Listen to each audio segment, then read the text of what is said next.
শেষ বয়সে প্রিয়তমা স্ত্রীকে একা করে না ফেরার দেশে পাড়ি জমিয়েছেন শতর্ধ ইউসুফ শেখ। ৫ই আগস্ট বাড়ি থেকে বের হলে সহিংসতার মধ্যে পড়ে গুলিবিদ্ধ হয়ে ঘটনাস্থলেই প্রাণ হারান ইউসুফ। তার এমন অপ্রত্যাশিত মৃত্যুতে শোকে কাতর স্ত্রী ফাতেমা ও মেয়ে সীমা খাতুন। আমার আব্বাকে আমি মানা করেছি, মানা করার পর আমার আব্বা শোনেনি। আমার মাথার উপরে আর কোনো কামাই সুদ নাই। এখন আমার সংসার চলবে, এখন 10 জন যা করবে তাই 10 জনের উপরে ভাড়া ফোন দিয়ে তাই।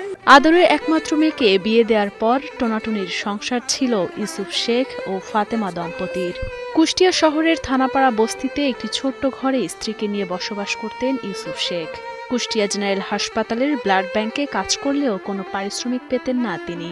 সেখানে আসা রোগীর স্বজনরা খুশি হয়ে যা দিতেন তা দিয়েই চালাতেন সংসার। আমি ব্লাড ব্যাংকে স্থায়ীভাবে চাকরি করতে, কোনো সরকারি না বেসরকারি।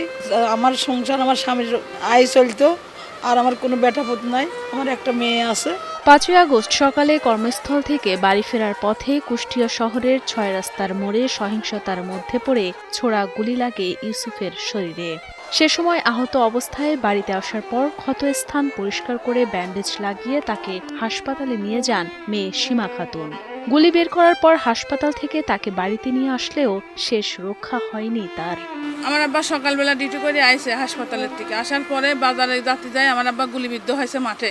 কিছুক্ষণ পর আন্দোলনকারীরা মাইকিং করে আশপাশের লোকজনকে ৬ রাস্তার মোড়ে উপস্থিত হতে বললে আবারও বাসা থেকে বের হন ইউসুফ শেখ।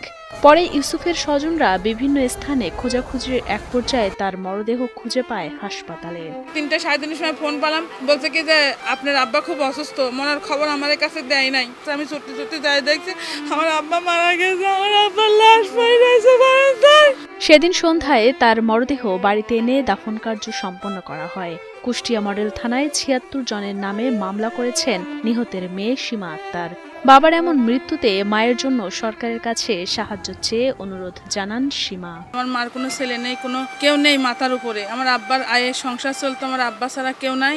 আমি চাই যে তার কোনো ব্যবস্থা সরকারের কাছে কই চাই, আর আমার আব্বার খুনের বিচার চাই। আমার শাহরুখ একটু সহযোগিতা করলে পরে সরকার যদি কোনো সহযোগিতা করে এটুকুই আমাদের কামনা, তাছাড়া কিছু দাবি দাবা নাই। ইউসুফের মৃত্যুর খবর জানার পর বিএনপি সহ কয়েকটি দলের পক্ষ থেকে আর্থিক সহযোগিতা পেয়েছিলেন ফাতেমা।